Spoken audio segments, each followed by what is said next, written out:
मुलांना, आपल्या पत्नीला, आपल्या मुलांना तो आरोग्य सुविधा देऊ शकतो.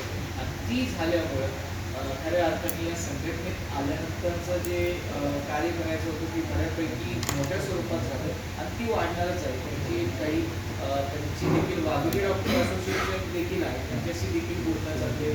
दोन्ही गावाची गुरु वाघोली डॉक्टर असोसिएशन आहे, त्यांच्याशी बोलणं चालले.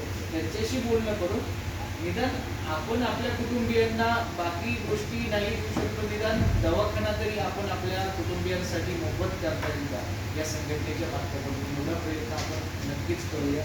आध्यात्मिक क्षेत्राच्या माध्यमातून, कीर्तन प्रवचनाच्या माध्यमातून ही जबाबदारी जनजागृती आम्ही करतच असतो.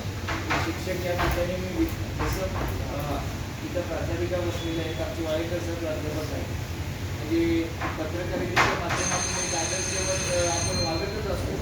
तर संघटनेला देखील पुढे नेण्याचं जबाबदारी एक आदर्श संघटनेचा आपण परिसरात सर्वजण निर्माण करू अशी आशा व्यक्त करतो.